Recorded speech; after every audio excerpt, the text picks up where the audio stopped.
Welcome. I'm Kevin Miller. In this episode of the Motives Podcast, where we find fulfillment and why. Knowing what we actually want is just not so simple. So here's the start of how to audit it for yourself. There are key areas of life where we not only find the most fulfillment, but maybe just as important or more, they are areas where if left unaddressed, we are feeling a significant void. How often do we find the seemingly successful person in the dumps? And this may be us, feeling like something's just missing. Well, it's one of these categories where you will find it. I'm going to lay out 7 key areas where we as humans naturally desire, pursue, and find fulfillment, and explain why, the all-important why. Why are these areas so valuable to us? And from it, you'll likely find some confirmation for the areas of your life where you are fulfilled, but also insight into why you feel some discontent and possibly emptiness in your life.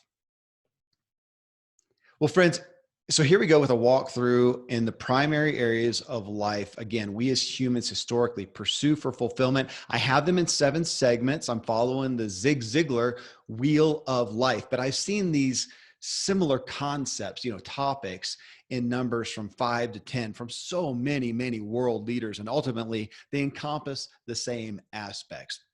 A word of note, 90% of my shows are with a guest or a co-host, which I like best. I like conversations. This, however, is solo, and it's more like an audio book, and it's actually the content that will be in my forthcoming book. So start off, number 1 area, physical, just your physical being, your physical wellness. And I choose to list this first, not because it's most important, but because I argue that sequentially, it may come first, kind of like the foundation of a house. So I built a big house out in the woods, 4,800 square foot home with straw bales. There's a story there, but we started off with this big concrete slab. It had to be engineered because we have a lot of clay where I live up in the mountains. And it's the foundation. It's what everything rides on. Now that the house is built, it's a kind of a means to an end. It's so we can build the beauty and the glory of the house that we live in. Nobody talks about or cares about the foundation. So it's not you can make the argument of how important it is, but it's not the glory of the home. Shall we say that? But it is sequentially. We got to have that first. It's hard for me to see value anywhere, me achieving and having value anywhere in my life if I am wrecked physically. So again, it's a sequential issue. And as I promote in my True Life podcast, everything we do comes from the body we live in. If it is compromised, so are all of our efforts. I, for one, can't accomplish much if my body's wrecked and I feel like crap. And from the more than 150 over that top world influencers I've had on my podcast and gone so deep with, I can honestly think of one who was obviously in really poor physical shape. And I happen to know they were on a journey at that point to correct that as they realized it was hampering their overall level of ability. It wasn't so much about aesthetics as just function and ability, though we're unwise to deny the benefits of aesthetic wellness as well, which I'll hit on. Often when I bring up physical wellness in union with mental output, I have someone point out an exception, because that is what I care about. Ultimately, aside from aesthetics, your physical wellness, my physical wellness is so I can have my mental output. This brain exists in this body. It's not disconnected. But when I bring it up, there will always be somebody who talks about somebody that they know, some celebrity, whatever, some physicist, physiologist, psychologist, philosopher, whatever, who's putting out great mental output and their body is kind of wrecked. Well, right. Sure. There's always an exception. I can take the top cyclist in the world, put them on a mediocre or lame bike, and they'll probably still kick my butt. How much better would they do on a good bike, though? And so when you give me that exception, the question is, how much better could they do if they were well? And who wants to be the exception in this arena? But here's the deal. We live in a world that every day values physical wellness less and less. Here in America, we arguably have more knowledge and access to health and wellness resources than anywhere on planet Earth. And we're flat out killing ourselves. If you willfully end your life in a moment, it's called suicide. But if you kill yourself more slowly with poor lifestyle choices, it's called aging, and it's just becoming the norm. I saw a sci-fi movie recently, and in it, they had a line that said, and I paraphrase, "We don't commit suicide as that's a willful decision. We self-destruct from our impulses." And the stats don't lie. Pretty much every graph for illness and disease in America is on a hockey stick trajectory. And it's not a conspiracy. It's just math and statistics. We spend more on healthcare in America than anything else. It's nearing $4 trillion. And we spend it, again, more than anything else in America as a culmination.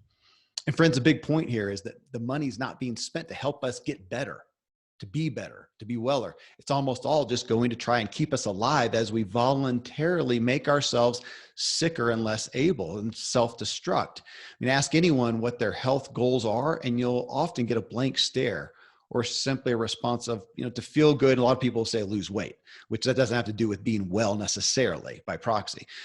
But to that note, feeling better is one of the top search terms in America. So if you go, you can go find this out for yourself. If you look at Google or whatever search engine, what are some of the top search topics?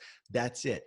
Feeling good or feeling better, which is not really a legitimate goal in and of itself. It's not specific enough. That's like asking your kid after college, what their financial goal is and getting the response of, to have money. Okay. So like how and how much? Working as a plumber, a lawyer, a politician? Do you want to make $10,000 a year, 50,000, 150,000, a million? And if they respond, I don't know, I just want to make some money. Well, yeah, that's not going to work out well. The better question is, what do you want to do and have and achieve? Is that's going to dictate what you then decide to do and how much you make. Well, the question is the same for our personal wellness. What level of capacity and ability do you want? I like to think of a list. One is of symptoms. One is maladies, symptoms and maladies, if you will, weaknesses, inability. What are you okay with having? Are headaches okay? Are achy knees okay? Is the inability to do a lot of physical things, is that okay? Is lacking energy okay? Is brain fog?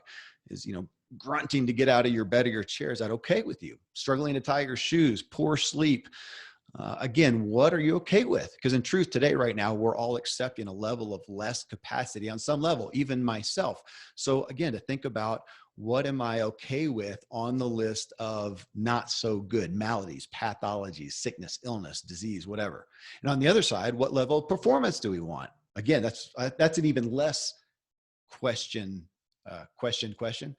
There's no right or wrong here necessarily. I've been a lifetime athlete. So if you look on performance, I not only put high value on being very physically capable, I just enjoy it. And it's admittedly, it's part of my self-image for better and worse. But I love to run and hike and climb and ride and explore and experience, especially out here in the Rocky Mountains. But there are no points for being able to do 10 or 20 pull-ups, though my kids think it's cool. But in our increasingly overweight, out of shape society, the average person can do 0 pull-ups. But again, the point isn't to say what is right or wrong. You may not give a crap to do a pull-up, but it's just asking, what do you think is best? I will say that as a husband of one and a father of 9 and now grandkids, I feel responsible to be physically capable, whether it's to defend them from a mugger in a city or a bear out there in the forest, which is not that likely to happen in either way, but more reasonably just to help somebody move. I have kids, we're going to move and we show up with a truck and haul stuff around. And I want to be able to do that not only now at near 50, but when I'm 80.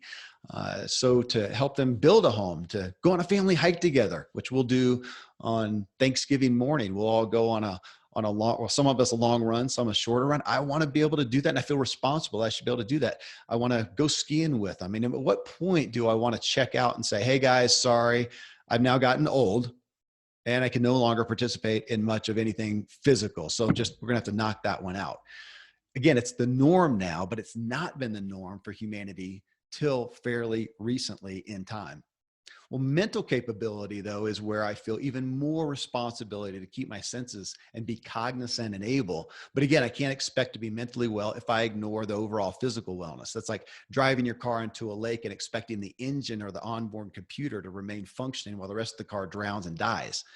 The best thing you can do to ward off dementia, for instance, is to go out and be active. You can listen to True Life Podcast 42. that we did with brain expert Dr. Dale Bredesen, if you want to go more in depth with that, especially with dementia and Alzheimer's. But last, let me hit on also just aesthetics, something that we glorify on screens, but we don't expect that much in our real lives. And I'm surely not going to dole out judgment here. It's such a volatile, sensitive issue, but it is just math. We know statistically you will be given more money and privilege if you are a man. It's a bummer. It sucks, but it's true. Also, if you're white, sucks, but it's true. If you're tall, all things you can't control. But next in line is how you choose to look. And again, it's just stats and math. If you're clean instead of dirty and smelling bad, I guarantee you'll get more opportunity offered to you. If you dress nicely, the same. And what we don't want to admit is if you're fit and trim, more opportunity will come our way. I'm doing a book deal right now, and they're looking at that. It sells more, depending on how you look. It's just math, and we're the ones that pay more for looks as opposed to not. So you can say it's an opportunity cost, and you can say you don't want or care to attain that, which is fine. I mean, I drive old dirty trucks. So if I was driving to meet you for an interview, I'd wash it, but it would still be an old truck. And if you judged me as such, well, I don't care enough to go buy a fancy car to impress you. But in my line of work, I know my physical stature and appearance matters far more than the car I drive. And aesthetics, it's just an opportunity cost either way. So that is a big pillar of our personal fulfillment, is our physical being. And there are some of the reasons why we place importance there and desire fulfillment there. Next is relational. Your life, our lives are made up of relationships, but other humans are just one facet. Each of the 7 focal points we're going to be talking through here, we have relationships with: a good or bad relationship, a clear or foggy relationship, a congenial or malicious relationship. This is the key aspect of the topic of relationship in regards to my overall, motive message and the overall subject at hand. As part of my motive curriculum, I'll help you, I will be, as we go along here, help you clarify your relationships to all the areas of your life. It's very important to understand and realize, such as physical, which I just talked about. Many people are handicapped by unhealthy relationships and perspectives towards their bodies, and food and exercise and wellness. So that's some deeper work, but right now we're just going to hit on each spot. Here now, though, in relationships, aside from that, I'm talking about our relationships towards and with humans specifically, as of course I cite them as that is number one in the area of relationships overall, is with people, human beings. But human relationships overall are arguably the most impacting voids, if they're left as a void, in all the desires, if they're left unfulfilled. At the end of the day, the week, the year, a meaningful life, the deathbed regrets, life-giving relationships are flat out what we all want most. And everything else we want is primarily in relation to other people. And the point was proven to me recently as I was writing about it for this. I don't know if it was for this show or for the book or not, but I had this thought. I mean, imagine waking up tomorrow, okay, and you're alone. One of those dystopian films, right? The world is just the same. Nothing looks different, but there's no people. What would you do? What would be fun and enjoyable and fulfilling and have purpose? I mean, you can take anything you need. So no sense working out or producing anything. You can grab a Ferrari, do a 200 miles an hour down the interstate, eat as much pizza or sushi before it goes bad, cheesecake as you want. I mean, how long do you binge watch anything? I mean, at some point, and for me, it'd be pretty quick. There's no point. There's no people. There's just no point of being. Maybe I'm missing something, but I literally couldn't think of after a moment, what on earth?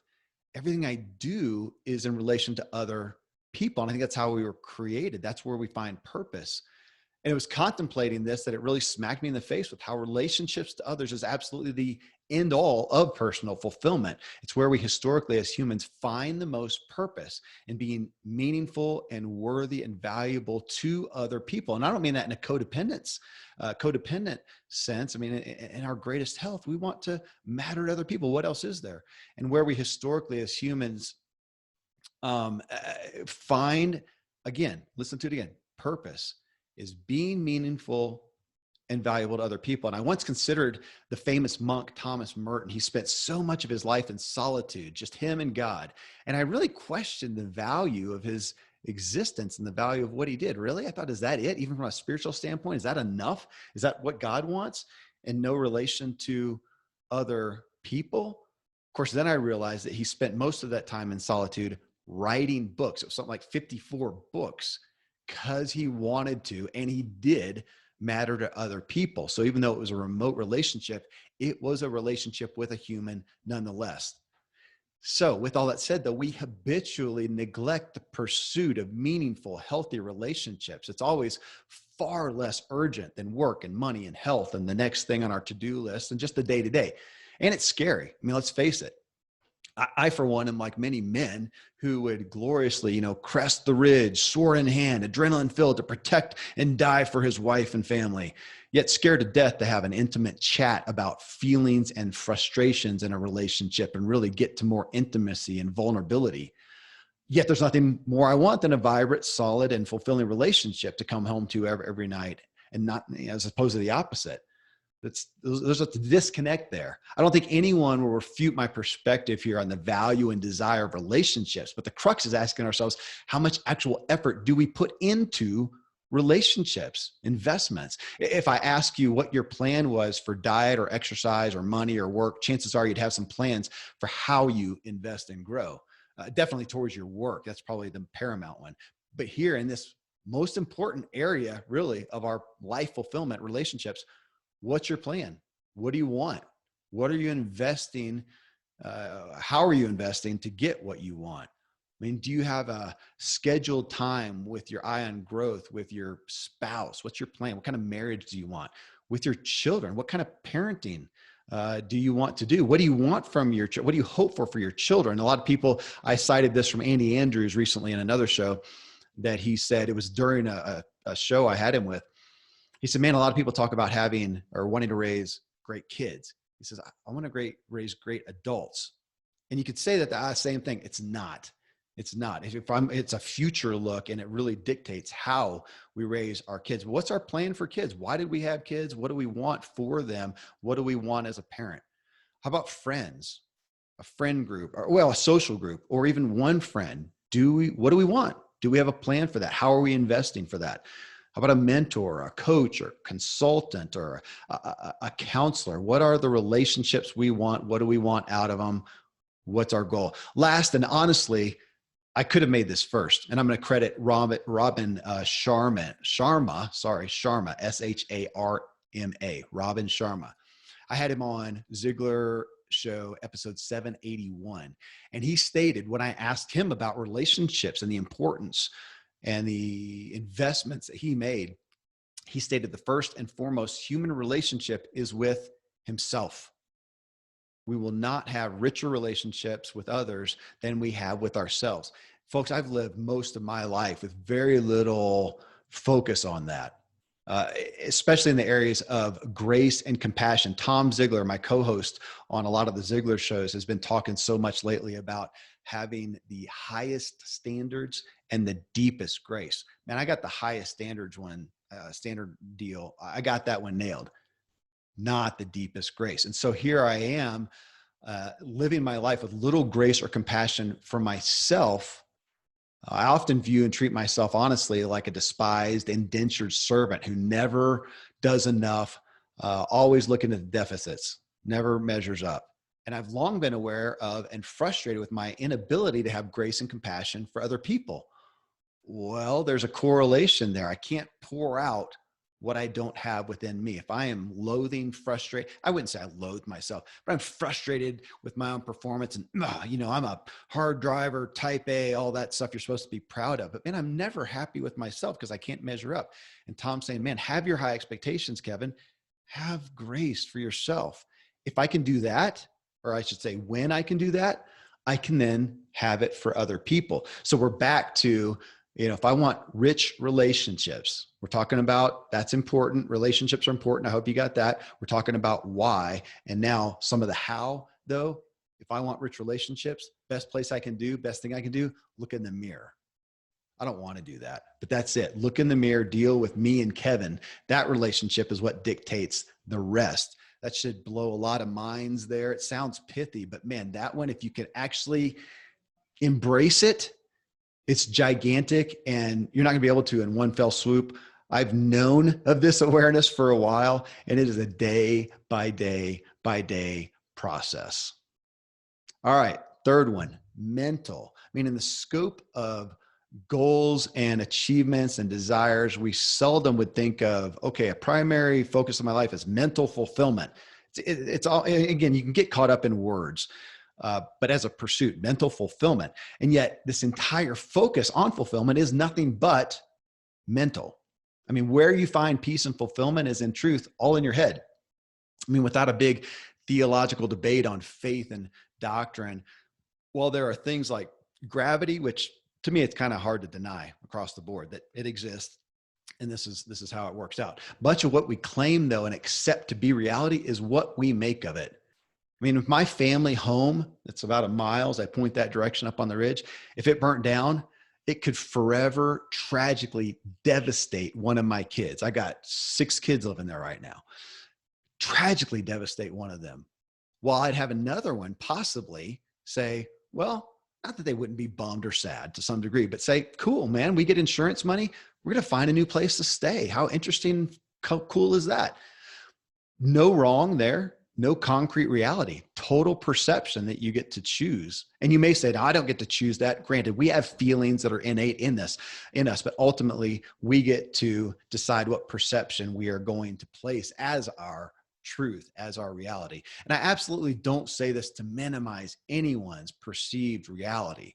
My gosh, and if I took that analogy, what about the analogy of if one of our family members died? It would tragically devastate all of us. I don't think anybody would be going, well, hey, cool, more room for somebody else in the family. Okay, we're not being facetious here. But my experience in life is 99% of the occurrences in our circumstances are not the death of a physical human life, but simply the death or life we choose to associate with an occurrence, which none of us want to hear for the most part. We don't want that much responsibility. It takes away blame and crutches and hideouts and victimhood. And man, I don't want to be a victim, but I don't always want to be to blame for everything. It's easier when stuff happens to me that I respond to than to say, man, everything's a blank slate and I just have to choose. That's pretty weighty. I get that. That's a struggle for all humanity. But my gosh, for the most part, it just is very truthful when you look at it. And it's the ultimate freedom. Again, that's terrifying. Being out alone in space would terrify me. Same way out at sea. I don't want that type of freedom. There's an old study. Many of you will have heard of this. I just mentioned it in True Life episode 51 that I recorded with Dr. Randy James. And it was where they took preschool kids, preschool kids with a teacher, put them out on a playground with wide open area, no fences. And the kids primarily stayed close to the teacher and didn't stray that far. But then when they put fences, and I don't know how far they were out, let's say that they, 50 feet out from the playground all around, the kids then freely played everywhere and out to the extent of the fences. And I don't like that analogy because I want to say, no, I want total freedom, no boundaries, no limits, no confines. And I generally would say that and feel that. And yet here they're showing that the natural psyche of humanity wants some, and that's what we go out to the edges to and we feel comfort in. We don't really want a reality of our own making. We want some fences and some confines. And without citing this as a negative, but just a propensity and realizing that we want fences, then I would say, okay, what fences do you want? Ones that are impressed upon you or ones that you choose? Ones that are life-giving or life-taking? But back again to this reality and perception. I mean, recently I was going back and forth in an extended family chat with my sister and about animals. So my sister Ashley and her family, they've lived in an RV on the road for 4 years now. They love it. And during the 2020 COVID-19 pandemic, however, they became grounded, is what they call it when you're traveling all the time, grounded and living in a home, a stick-built home in Georgia. And they now have 1 dog, 4 snakes, 2 salamanders, 2 cats, and a daily parade of injured and abandoned wild animals that they care for. And they love it. Maximum fulfillment. I, on the other hand, built and live in a big house in the Rockies 12 years now. It's the longest I've lived in any place and in one house. So they're traveling. I am totally set. And we don't travel a lot. You know, we got 9 kids, 3 grandkids, and I'm fine with that. I'm not pining away to travel, and they were.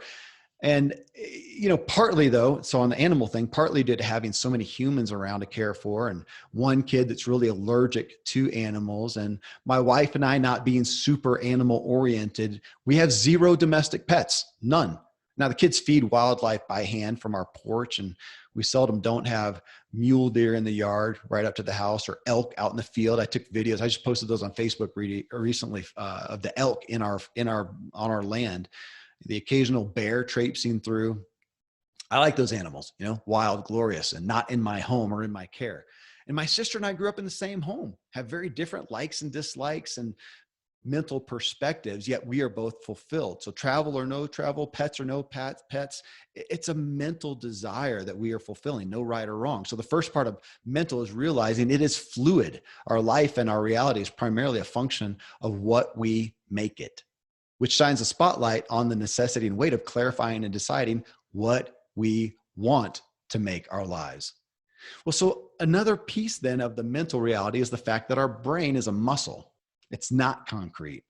You are not what you are. You are what you have been trained and led to be, for the most part, and for better and worse. I recently had Dr. Ben Hardy on one of my podcasts. I think it was a Ziglar show. I don't remember what episode it was, but you can type it in, Ben Hardy or Benjamin Hardy, the Ziglar show, and you'll find that it'd be somewhere in the 700s.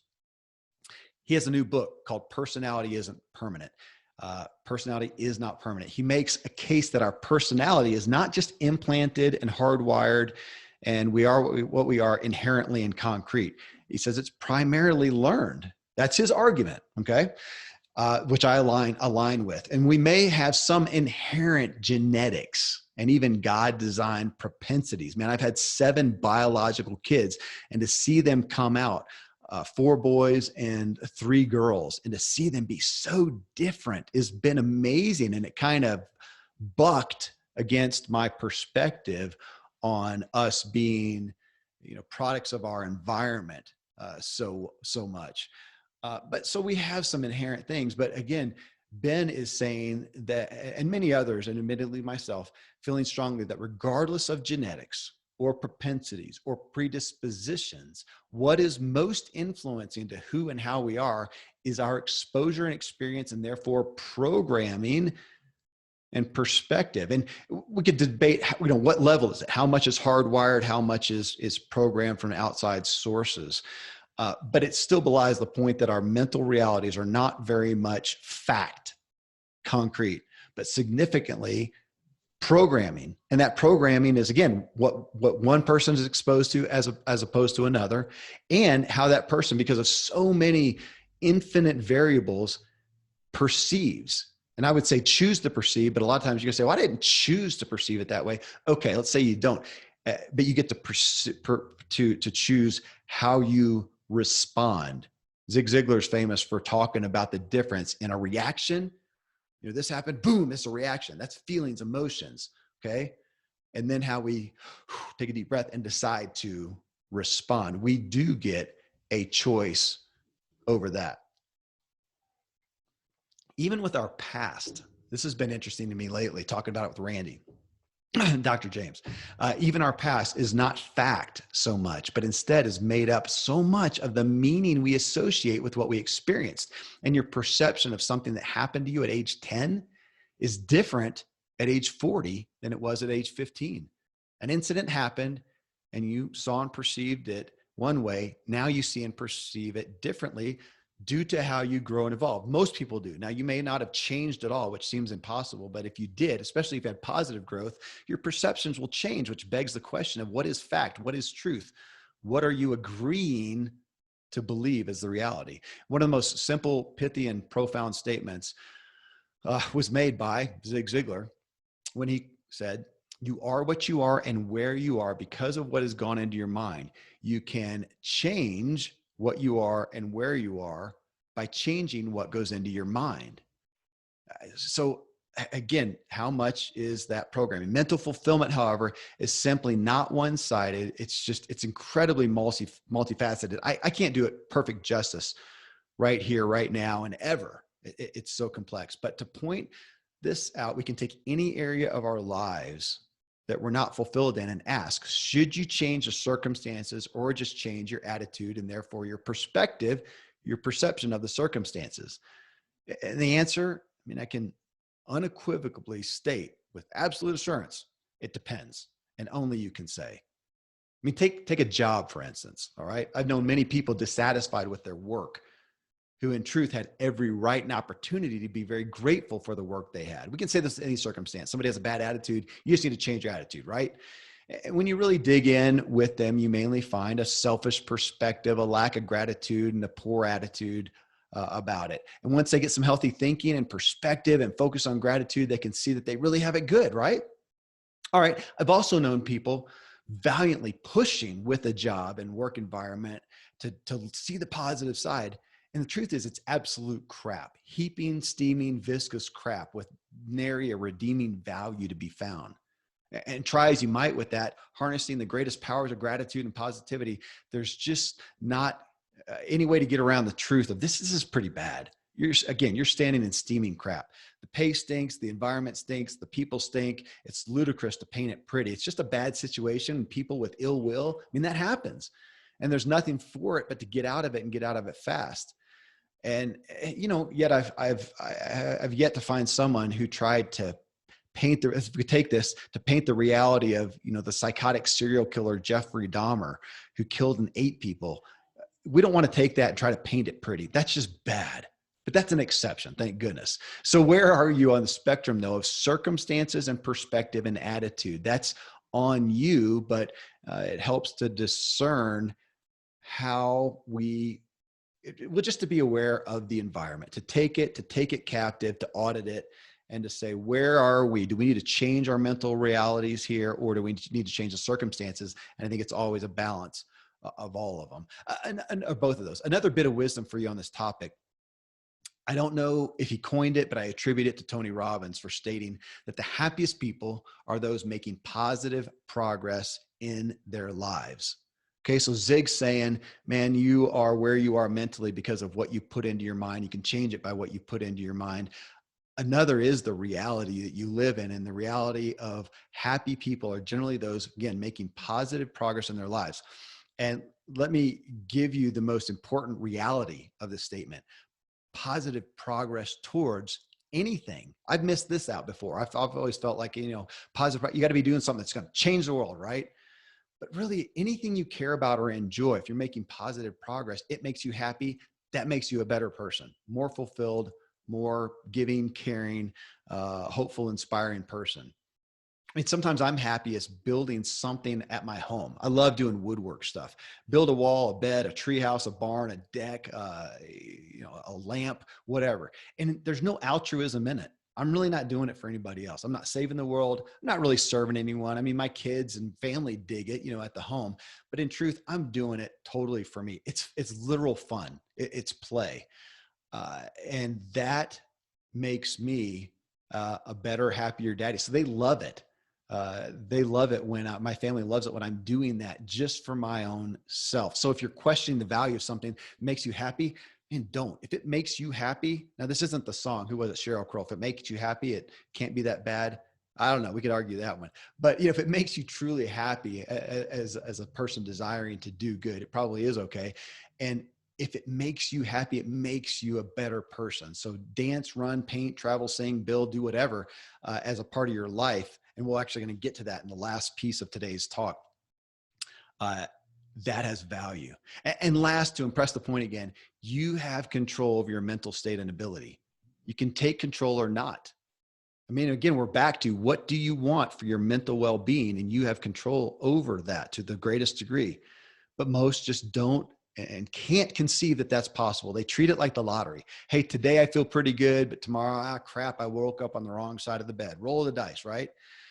And it's admittedly more complex and difficult, but we can dress ourselves mentally. I'm sure somebody has said this and said it better, but this is what occurred to me literally yesterday as I was thinking about this. We can dress ourselves mentally just as we can physically. I mean, no matter if you got an hour or 10 hours of sleep on a Sunday night, No matter if you had a restful day or you worked yourself to death and then drank yourself into an alcoholic coma Sunday night, no matter anything, if you have a job, you still got out of bed and you went to work and you didn't show up naked. I mean, you at least had the frame of mind to stop and go, oh, I got to prepare myself. And you brush your teeth, you combed your hair, took a shower, whatever you did, and you put some clothes on. Well, what about your mind, your mental reality and mental well-being? Did you stop and get your head on straight? I mean, think of what you could be grateful for. Listen to or read something uplifting or life-giving and inspirational. What effort did you even make to clothe your mental self? Or are you generally just running helter-skelter out the door with your mind totally naked and blind and susceptible to happenstance, to whatever happens to come on music-wise, to whatever happens on the road on the way to work or whatever? Tom Rath is the acclaimed author of Success 2.0. He also wrote a book titled Fully Charged. I had him on Ziglar's show, episode 352.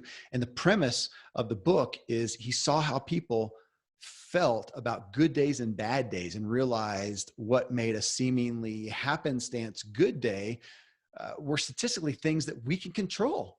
And therefore, in essence, make every day a good day. Doesn't mean it's all happy and fun, but a good day. And I honestly don't think the book sold super well, as it's just not an overly popular perspective in our culture to take control of our realities instead of claiming victimhood to the perceived circumstances and realities we choose to agree with.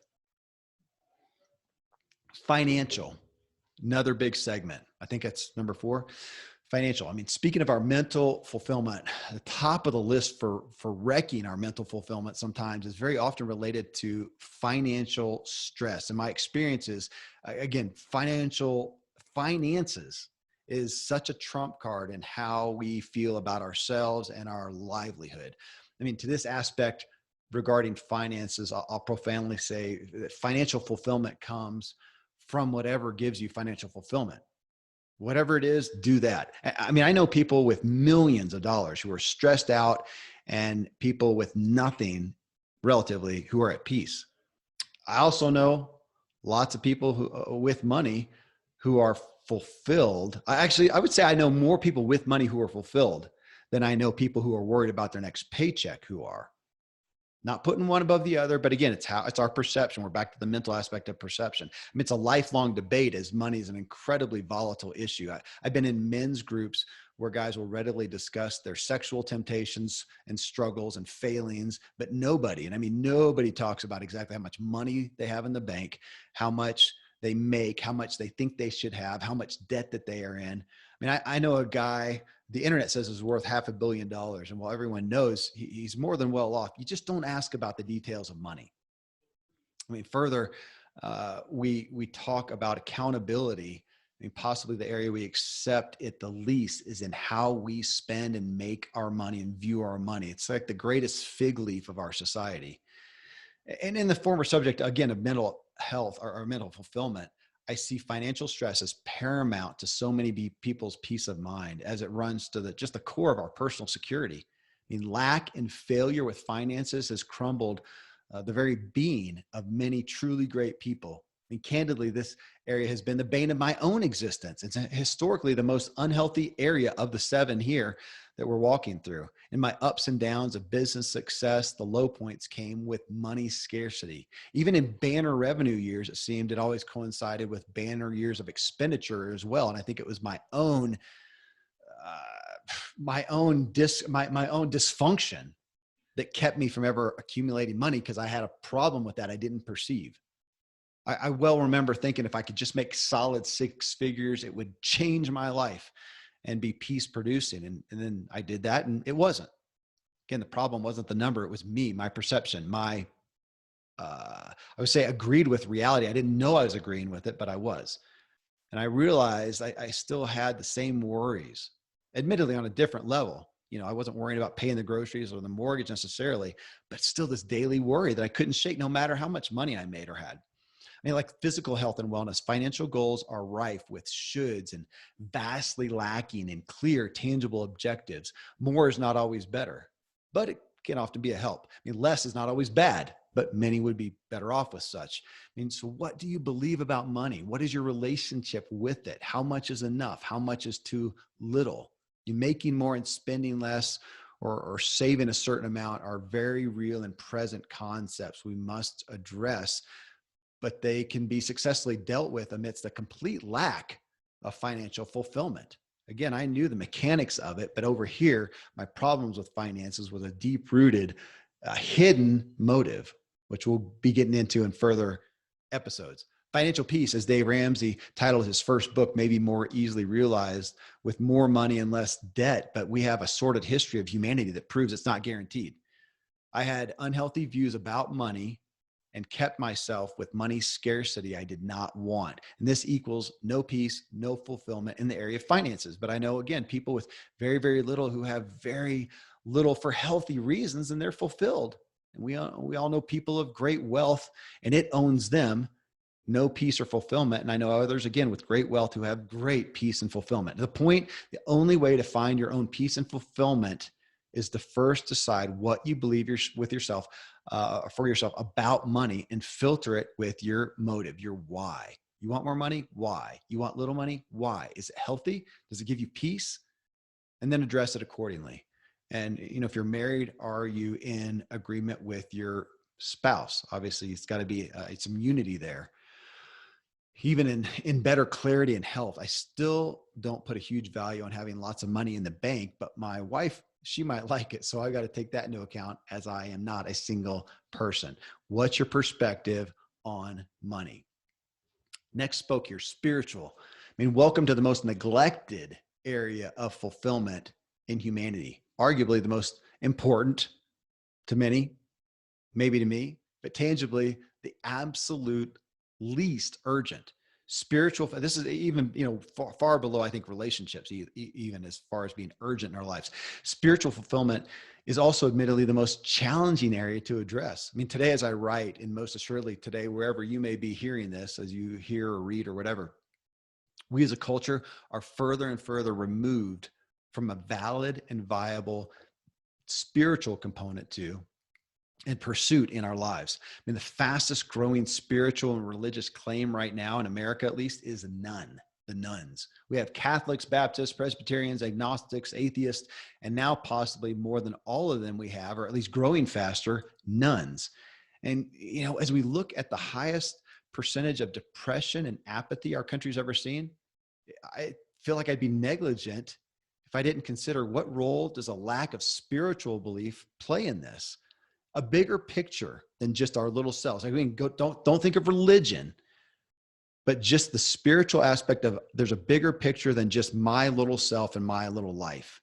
Living for a higher power, a bigger picture, has been possibly the most consistent reality of mankind since the discovery of the first pictograph in a cave.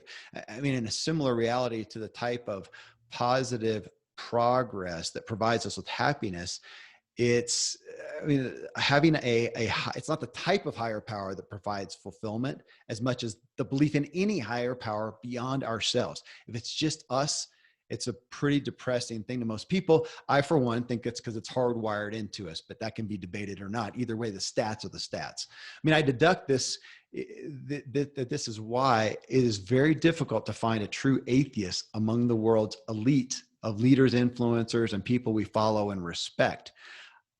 People tend to find very little motive to serving humanity and doing anything of true value if there's nothing to live for beyond one's self. Now, granted, I hand select the people I want on my shows, but they are absolutely not all of the same spiritual perspective and belief that I am.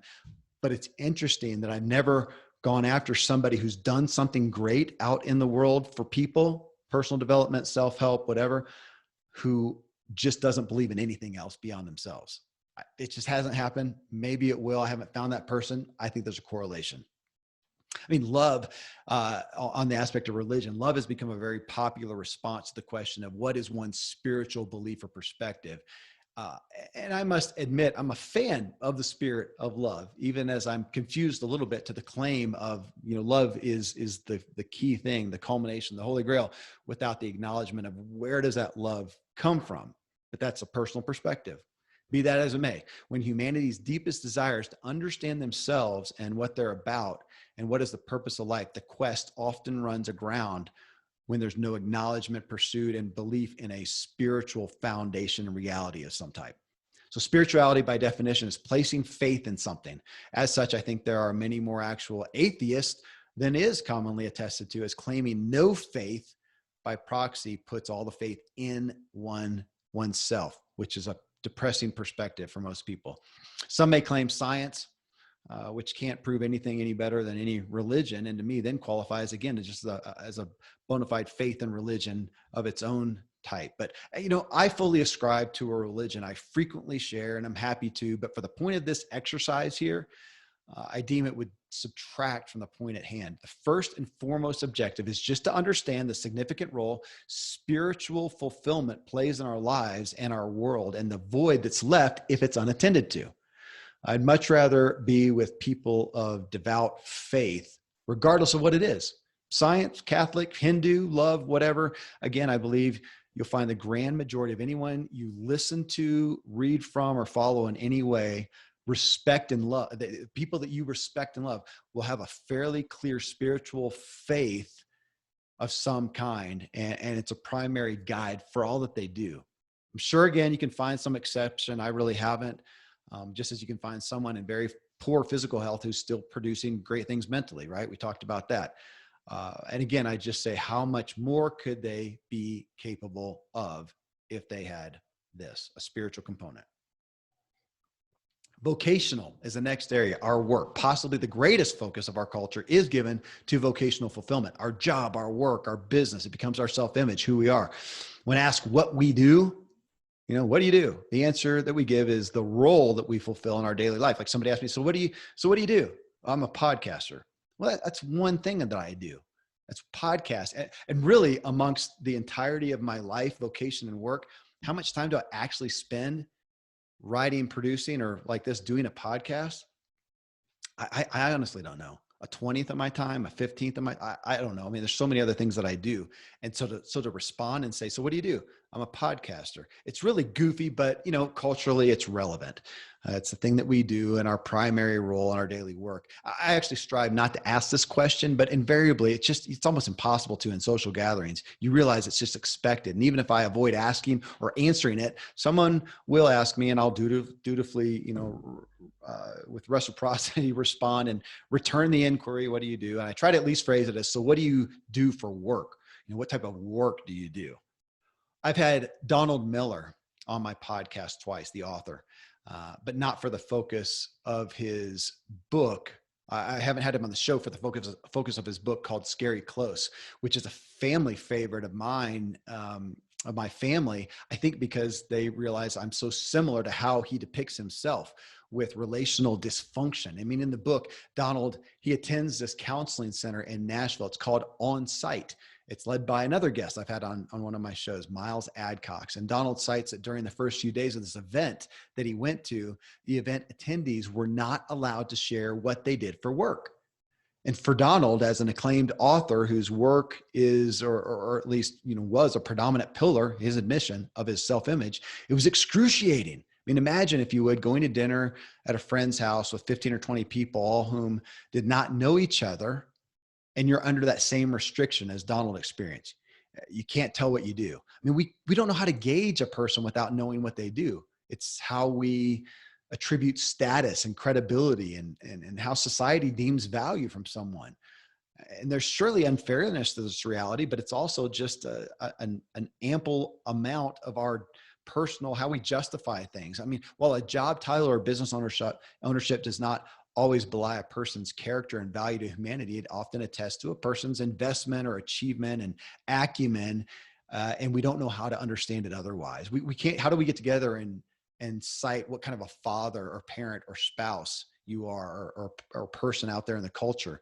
We attribute it to what work you do. Here, however, the point here is fulfillment. Okay. That's just a relevant piece of vocational fulfillment that we need to understand and deal with. But if we're talking about what does give us, what do we want to lay out there as, what do I want for my vocation? then in that light, we would say, what does the cultural perspective matter? It does, but we can't remove ourselves from it, but we should try to for the exercise. Because in truth, it does matter greatly. A significant part of what we do is in relationship to how we are viewed as a result. Sometimes we go after vocations just for how we will be viewed in response to them. I mean, people are generally either ashamed or proud to share what they do. There's very little in between. And as even if it's just kind of a mediocre, they're ashamed of that. You should be thrilled, or over here, you want to do something else or wish you could. As such, it's folly not to consider how we feel about our work in relation to others regarding the fulfillment we do or do not have in our vocations. I mean, like money, it's not so important how much or little we have as how we feel about how much or little we have. I mean, following this is the position and role itself and the task. So again, how we view it. Let me point that idea in. How we view our work is paramount. Either we like it or we don't. It doesn't matter what it is. It's how you feel about it is the biggest part of vocational fulfillment. But now in what we're doing, so let's take out that part of it, and in what we're doing and the tasks that we're most frequently engaged in. I mean, back to the happiest people being those who are realizing positive progress in their lives, right? The most productive people are those who feel they are making positive progress in their work. I mean, further, those making the most positive progress are primarily those who also find joy and meaning in their work. Then those who find the most joy and meaning in their work are those whose roles engage their natural giftings, talents, and joys. Keyword here is joys. As many people have a knack for often doing things that they are good at, but they may not actually enjoy. So if you find somebody who's good, they're a rock star, they're brilliant, doesn't mean that they have joy. So I'm elevating that aspect of joy as well, that you have joy in what you do. I mean, I'm really skilled at sales. You could theoretically put me in any place, and if I understand what I'm selling, I can go sell it well, but there are just so very few things I care enough to sell. Even if I can make a lot of money, the money is not a motive for me. I have to be excited about what I'm selling. So just because I'm good at that doesn't mean I have joy and fulfillment in that role. It depends, as all this stuff does. As with most all fulfillment, what provides vocational fulfillment to each of us is unique and, again, just multifaceted. I mean, money is why we think we work. Overall, especially here in America, that is the primary focal point for everybody regarding work. It's it's the reason a lot of people say that they work is for money. Yet in survey after survey after survey over many decades, money is always a distant motive after receiving appreciation and finding meaning in one's daily work. Money's a necessity no matter the work.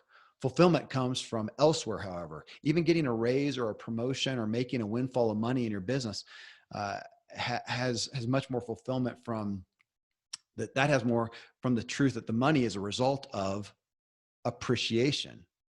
Okay. So again, listen, getting a raise or a promotion, making a lot of money in your work or in your business, that money in and of itself, the fact that I have this money I can go do something with, is generally not as exciting, fulfilling as the fact that somebody is saying, I appreciate you. I am giving you a raise or promotion because I appreciate what you did. That's what has more fulfillment in us. One of my earlier guests on the Ziglar Show, when I first started it, was Rabbi Daniel Lapin, renowned author, best known for his book, Thou Shalt Prosper. And during the show, Rabbi Lapin confidently applauded the value of money. Man, he's no holds barred about the value of money and how he perceives it. And he stated money as, and this is what he's known for, money is a certificate of appreciation, more so than just the means to go buy something. It's a certificate of appreciation, which is why at the height of it, it's not the money, it's the appreciation that we appreciate. Double word. Viewing work as just about money. This is kind of stark, but listen.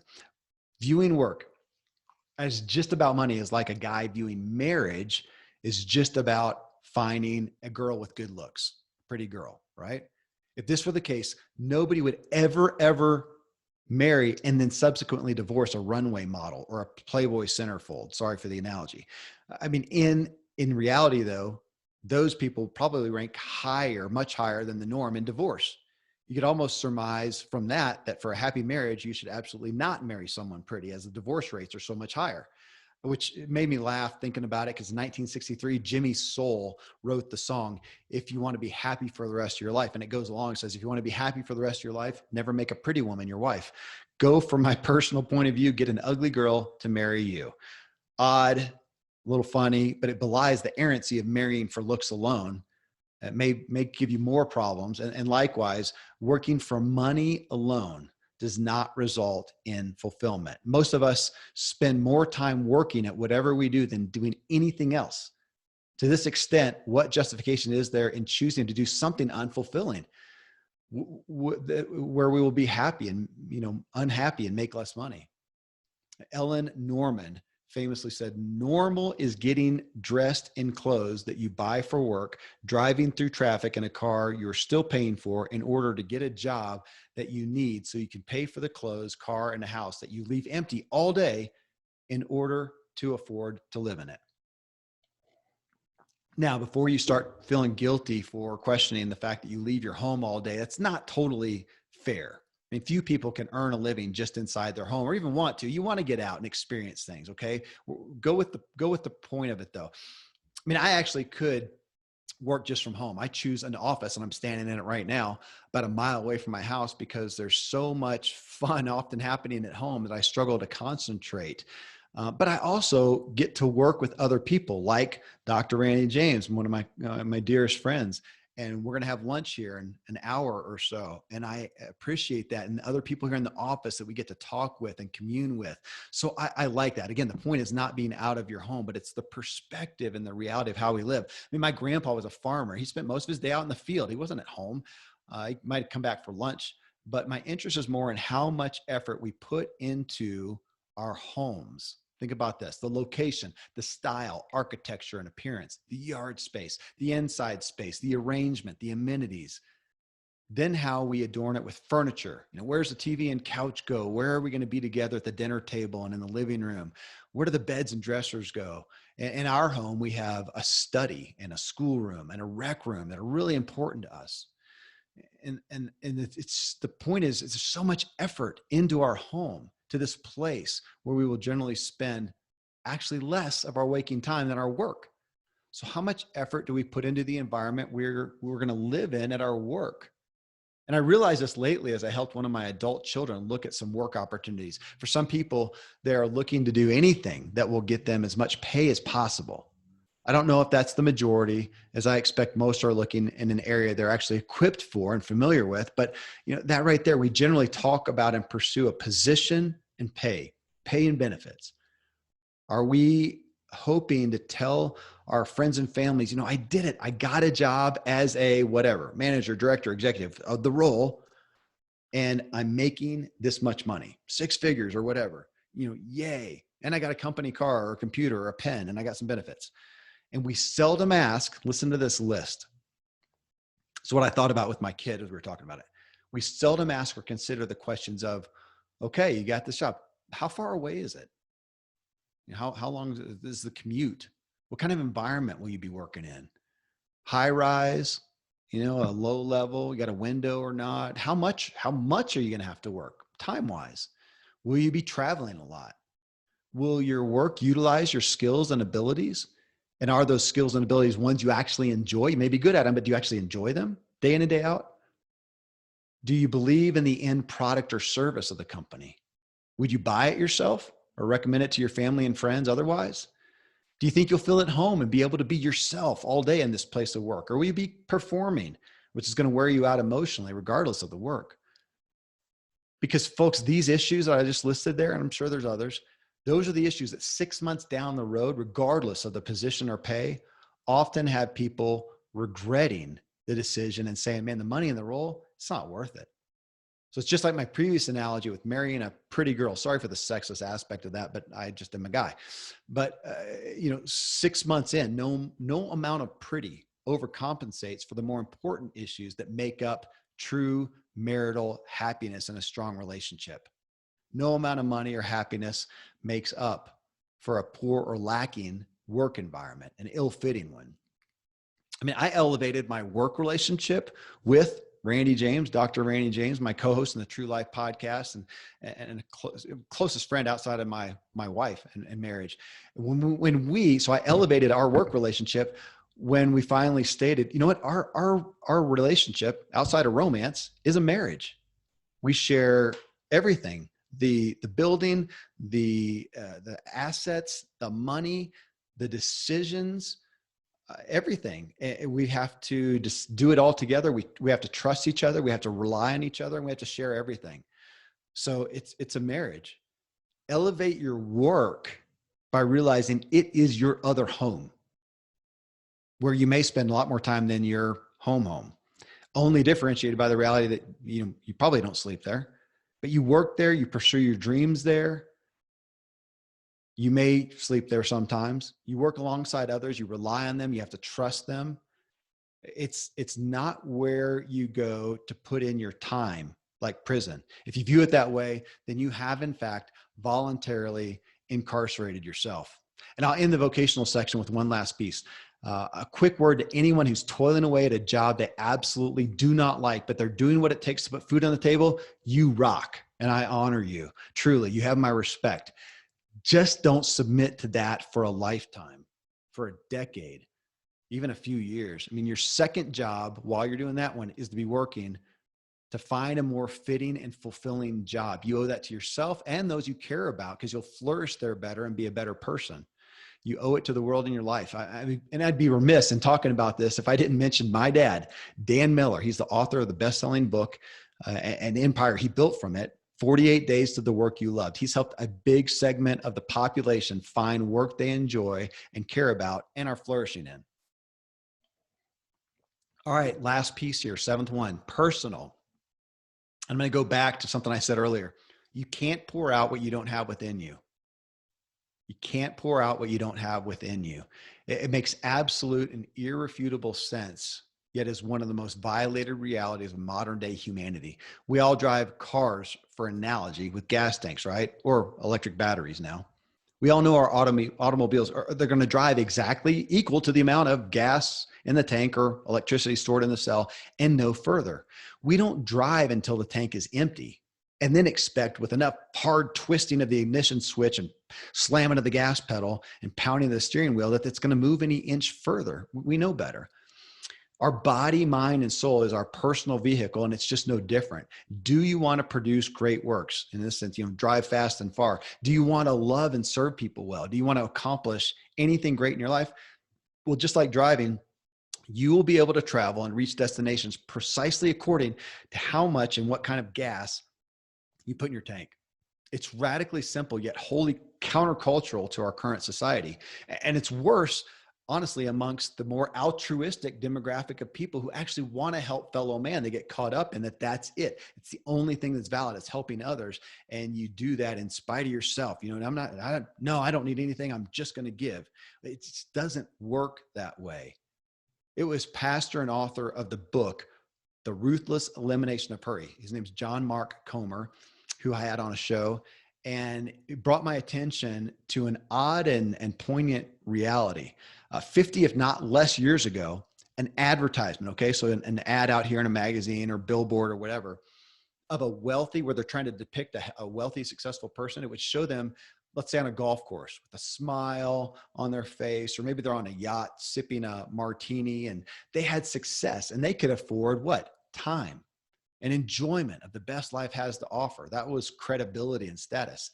Today's same ad, this is what John Mark Comer pulled out, that today's same ad would depict the same person in a fancy car with a driver while they talked on a cell phone and typed on a laptop. And at the same time, they're on a Zoom conference call and they're busy. They got people to do more stuff so they can do even more. Busy is now the new currency of success. And self-care is either perceived as lazy or at least a luxury. The valiant pour themselves out endlessly, and heroes proudly state, hey, I'll sleep when I die. What happens in reality is we're pouring out dribbles, little less and less every day, dribbles of sludge, and we're dying sooner, at least from vitality. The Industrial Revolution ushered us into a focus of production and minimization of humanity that has permeated our souls. Success is production. Personal care is for the weak. it's just wrong. It's not working. It's tragically wrong. And I have been, past tense, but always having to work on it, the chiefest of sinners here. My self-image was wrapped up in my production and service and not needing any personal care. I mean, I'm the man. I'm a righteous man. Hear me roar, until I can't, because I've worked myself into the ground. I have no vitality or joy to offer anyone. I'm just bitter at this point. I mean, the best works come from depth and time and space and margin. They also come from joyful and fulfilled people. I mean, again, the Industrial Revolution, not to just focus on that, but it did foster in the possibility for a low paid replaceable person to produce 1,000 widgets per hour on the assembly line and be wholly replaceable. And I looked, just out of curiosity, the assembly line was invented by a guy named Ransom Olds, and he made a fortune as a result of his deep, critical thinking. It's self-care in essence. I mean, and it made me just think, who do I want to be, the worker or the creator? And what does it take to create great things, to be a great person? Well, thankfully, self-care, to some degree, at least in my demographic of people I'm with, is making a comeback. Though I still think people perceive it as a luxury. People hear the guests on my show who talk about their priority of self-care in their lives. And I often think people think, well, they get to do that now, right? They've earned it. They have success. They have money. Now they can take the time and engage in their self-care as if it's a luxury, when I find it's the opposite. That's true. They achieve success. They achieve the success that they have in their lives. And that's why they're on the show, because of the priority they've always given self-care. Though yes, it depends on how you define, success. But the guests I invite on my show, I do so due to their achievement of success in their lives overall. I don't invite the celebrity who gained the world and lost their soul, or the individual who made $1 million and plowed through 3 spouses, or the person who claimed a Guinness record and sacrificed their body in the effort. The artist who created a masterpiece only to end up in a mental ward or committing suicide. It's, again, in these areas of overall success.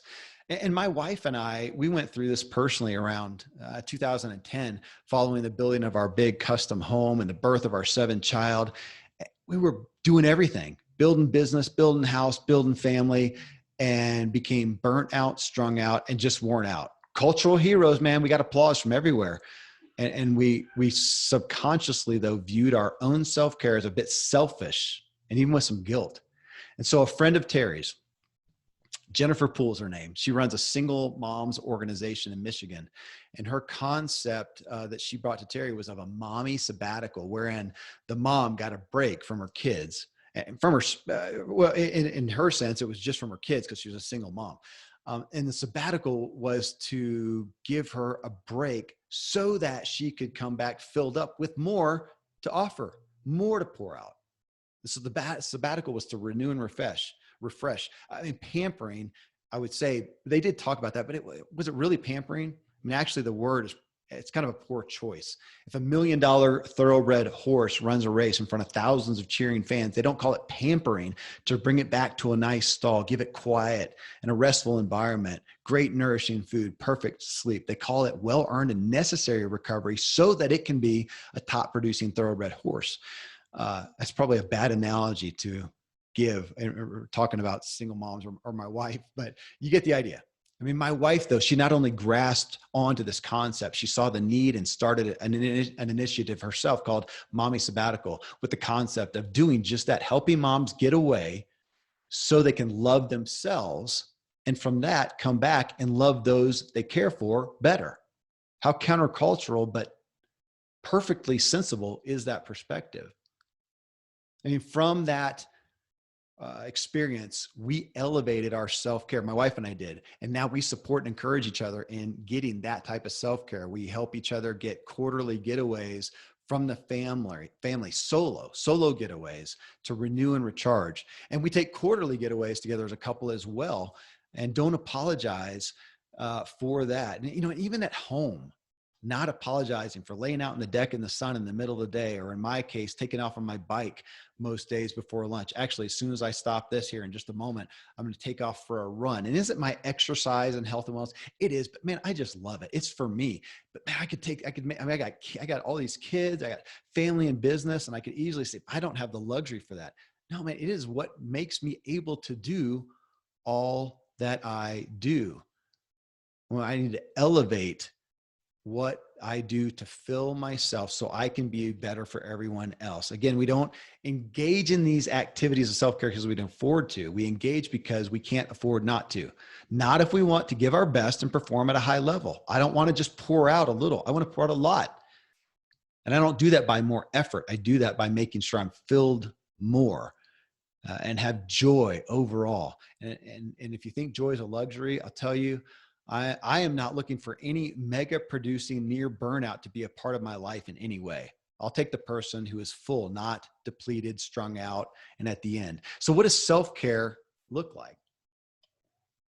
Twice per month on my Ziglar Show podcast, I publish a habits episode where I take my guests and we walk through all these areas I've outlined here and talk about what their habits and routines are. And in this, the personal area, you'll hear things like, I garden, I dance, I kite surf, I sing, I play music, I play basketball or tennis, I attend baseball games, I go fishing, and an unlimited list of personal joys and endeavors. There's all kinds of hobbies and things. And more important than the activity is the priority that they give to it. I mean, these guests who the world listens to, you probably do, and follow, and you respect, and you strive to emulate. They realize that these activities are, again, not luxuries, it's necessities. It's what makes them more wholly and fully who they are, and the best of themselves.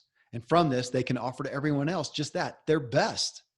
When I hear someone who has no creative outlets outside of work, no hobbies, no joys, and things that really inspire them and then they're growing in, it's really a red flag.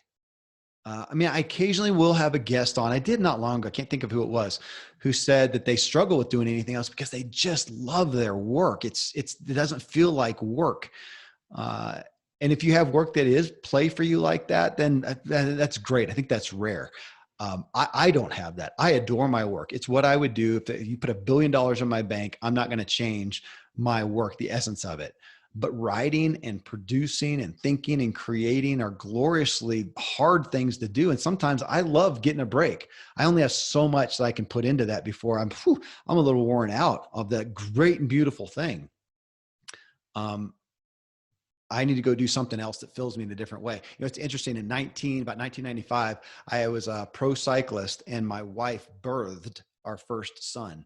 And from complications and a lot of months in the hospital, I quit racing bikes, quit riding bikes. I got my one and only real job, as a W-2 employee for 2 years. And I was sedentary. There was no decision. It just, life happened and tragedy happened. And I was sedentary. 2 years later, late 97, my wife conspired with a local bike shop owner, presented me with a bike for my birthday. But she said, it's not just to go ride. She actually wanted me to train. She said, go train. Go actually, progress. And the conspiracy was actually to get me training and competing again. And she said, you're just a better man when you're training. And for me, it is training and competing and progressing in a physical outlet of athletics and competition. It's just joy. And I'm still doing it today. I did a bike race, a mountain bike race, 2 months ago.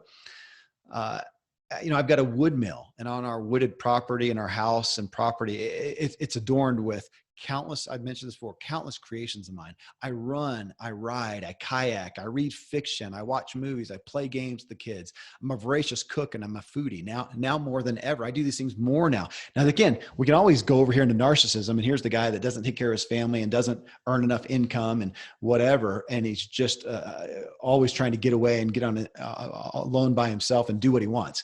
Obviously, anything we can do too much. Right now, though, I'm going to veer to the other side because I see most people not doing enough to fill themselves so they can be full for others. A handful of years, I got convicted by a couple friends for a couple of reasons. One, they quit asking me to go on adventures because I always said no. I was working, serving, changing the world, right? And they quit asking. The fact that they quit asking was a red flag to me. And the other thing was I kept hearing them testify to all these fun things they did with their families. Here we are, my family, we're going to go down to an impoverished area and serve people. That's great. But they were just having fun. And I could look down on that. Or what I did though, is it just kind of opened my eyes. Go, why don't I also do that? Why don't I have fun with my family? Why don't we play? And I just didn't. I had fallen out of that. I produce. Everything has to have a purpose. We're intentional about life. And I was becoming worn out and bitter, bottom line. And I had an incident one day in my yard where I realized I'm at the end. And life was great. And yet I was just treating myself so poorly, not filling myself. I was empty. And so now I put this priority on play and not having to be intentional and production oriented with everything I do. So I have to work at play in essence and think about, and especially if I'm at home on the weekends and I start thinking of, something I could build, something I could finish, something I could do.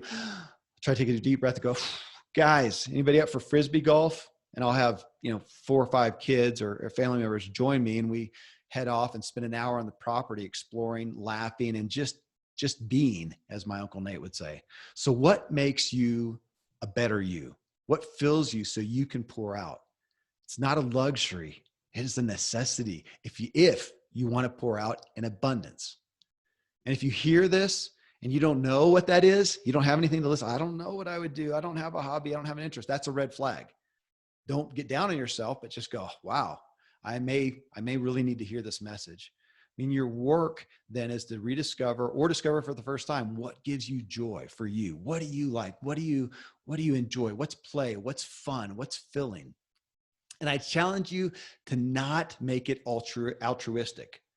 I'm grateful if it does give you joy to go feed homeless people, just as an analogy. That's great. Do that. And also do something just for you. And if you can't find something or find joy in something just for you, again, I would question it, and not based on just my opinion. I'd question it based on the people that we, and probably you, listen to, read, emulate, respect. They almost, the high majority of them, because I've sat with them and talked with them, they have these outlets. So it's just, again, like so much of this, it's a correlation of this helps them be a fuller, happier, more joyful person and helps them pour out more.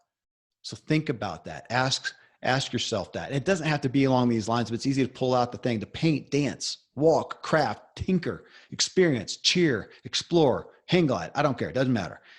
If you ask me to invest in your business and I find you don't have anything but work and toil, I'm probably going to pass. It's just too dangerous and too limiting. Well, folks, there's 8 areas. This is the 8 areas. 8. How about 7? Somehow I added another one. Maybe I'm supposed to. 7 areas are the key areas where we historically, I'm just a messenger. I didn't create this stuff. We historically find the most fulfillment and desire to find fulfillment in our lives. Those are the key areas. And I hope I did justice to these are why these areas are so important to us. So this is just time for a personal audit. See how you're doing, see how you feel about them, and this process of figuring out what we really want and why. Well, folks, there you go. Again, they're the areas. You got the idea. I hope that this is an exercise that you can take advantage of. Coming up next, episode 8 of the Motive Show, I bring you a walk through somebody's motive. Kara Golden, she founded the company Hint Water, which has been sold in Starbucks, Whole Foods. It's now scattered all across the nation and beyond in so many places, grocery stores and whatnot. But here on the Motive Show, of course, I don't focus on what Kara did, but of course, her motive for why she did it. So starting from childhood as the 5th child in a big family who was easily overlooked and she had to speak up and go after what she wanted, how did that pattern her life and lead her up to today in what she does and why, and which is as much interest as anything. And, Hint Water, okay, that's the what. Why does she do it? Why does she care today? What is the point? What is the motive? We're going to walk through her life. Really intriguing. So here's to you getting clear on what you truly want by fully understanding and agreeing with your motive for wanting it.